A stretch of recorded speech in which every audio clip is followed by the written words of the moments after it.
Je m'appelle Agnès Lemaine, je suis ingénieure agronome de formation et je dirige le Conservatoire national des plantes à parfum aromatiques et médicinales depuis plus de 7 ans maintenant.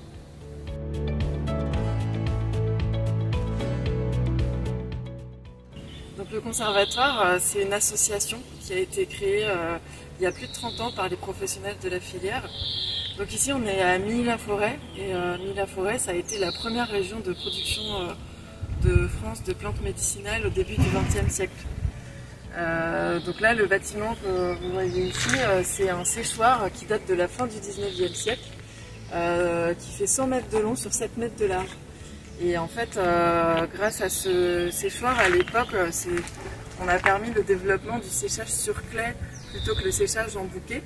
Donc avant, en fait, pour faire sécher les plantes, on les réunissait en bouquet, ce qui prenait beaucoup de temps.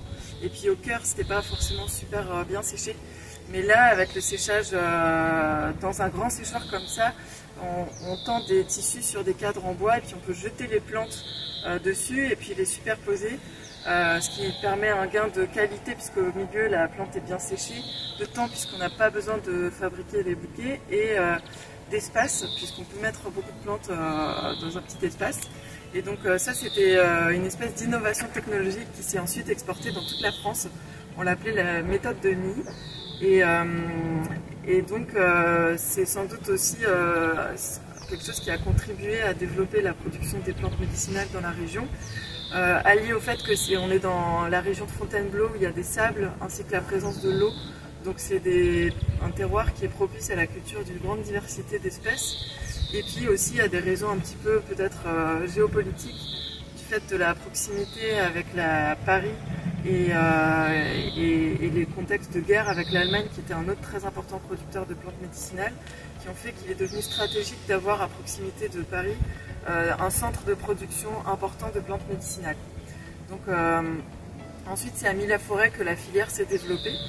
Il y a eu différentes structures d'envergure nationale qui se sont construites ici à Milly-la-Forêt. Et dans les années 80, c'est l'Institut technique de la filière, l'ITEPMAI, qui a été créé ici sur le lieu où on est aujourd'hui. Et en fait, dans les années 90, l'ITEPMAI a choisi de se recentrer sur une autre de ses antennes où il y avait encore une production dynamique de plantes médicinales, puisque à Milly-la-Forêt, la production s'était un peu réduite, beaucoup réduite même, liée à la polarisation notamment de la région parisienne pour l'emploi. Et donc, comme ça faisait depuis les années 50 qu'il y avait des collections très riches de plantes médicinales ici, et qu'on est une filière qui est orpheline de la recherche publique dans le sens où il n'y a pas un centre public qui s'occupe de la conservation de plantes médicinales pour les producteurs. À ce moment-là, les producteurs ont demandé que soit créée une structure qui serait dédiée à la valorisation et la préservation du patrimoine de la filière plantes à parfum aromatiques et médicinales. Donc c'est comme ça qu'en 87 est né le Conservatoire.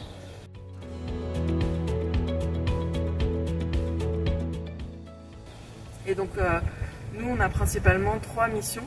C'est de préserver le patrimoine sauvage et cultivé de la filière, de valoriser ce patrimoine pour les usages d'aujourd'hui et de demain, et de nourrir les relations entre la société et le monde végétal.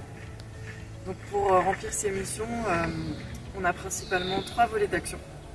Le premier c'est autour d'une diversité, on appelle génétique, les ressources génétiques. C'est pour permettre à nos partenaires de la filière de créer des variétés pour les producteurs. Donc là, c'est pour des espèces qui vont être beaucoup cultivées comme la lavande, le romarin, l'origan. On va nous approvisionner en diversité génétique les partenaires. Donc, on va sur l'aire de répartition de l'espèce aller collecter dans la nature des populations sauvages, les mettre en culture chez nous, les évaluer et ensuite ça va permettre la création de variétés et le maintien de production dynamique en France. Donc, ensuite, on a un deuxième volet d'action autour plutôt d'une diversité entre espèces. Donc, on appelle ça les collections botaniques, un petit peu comme un jardin botanique. On travaille sur 1500 espèces et variétés botaniques, dont une partie importante est cultivée ici dans les jardins que vous avez à côté de moi.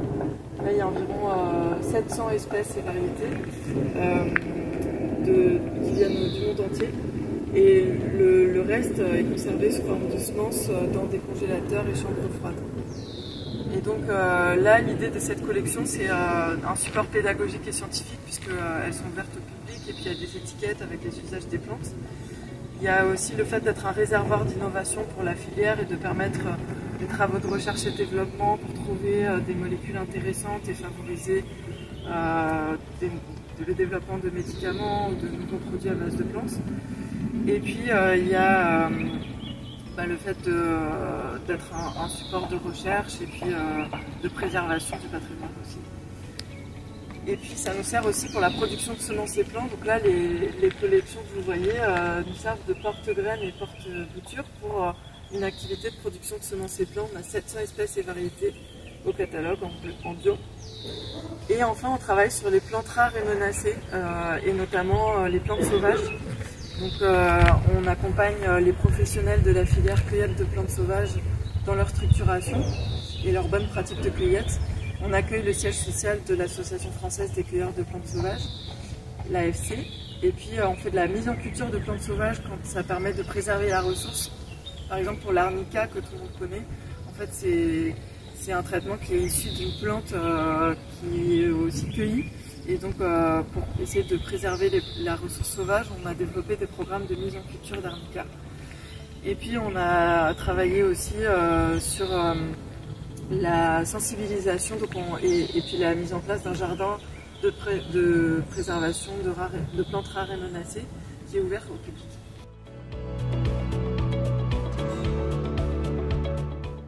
Donc, en parallèle de ces activités techniques et scientifiques, on a des activités d'accueil des visiteurs et de pédagogie. On accueille environ 10 000 visiteurs par an dans les collections que vous voyez ici et dans le musée qui est dans l'ancien séchoir à plantes. Donc c'est un parcours sur les liens entre les hommes et les plantes qui se visitent avec des audioguides. On accueille environ 5000 enfants par an, donc on fait des animations sur les usages des plantes. Et puis on fait des stages les week-ends sur les plantes comestibles sauvages, médicinales sauvages, les cyanotypes, voilà, tout type de sujets qui permettent de nourrir la familiarité avec le végétal.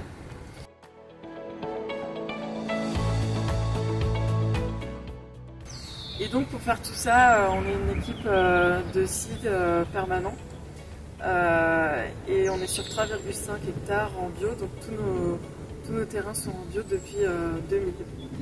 Et on est financé pour moitié par les pouvoirs publics, principalement le ministère de l'Agriculture.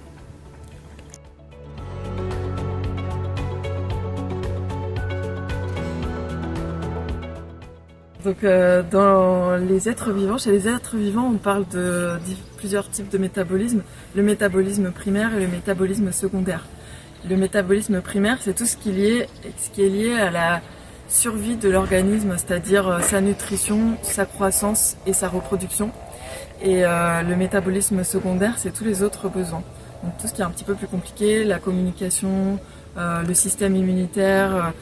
Et en fait, ce qui est intéressant chez les plantes à parfum aromatique et médicinal, c'est que ce qu'on recherche chez elles, c'est toutes les métabolites secondaires. Donc c'est des molécules qui servent des besoins un peu compliqués, notamment pour se protéger contre les maladies, mais aussi pour communiquer avec les autres plantes, communiquer avec les insectes ou les bactéries. Et donc en fait, c'est tout un pan de connaissances, l'étude de ces molécules, qui est encore à découvrir, comme un espèce de continent inconnu qui permettrait de trouver des solutions basées sur la nature aux défis qu'on va rencontrer dans notre société pour la transition agroécologique et puis pour remplacer les molécules de synthèse à différents niveaux de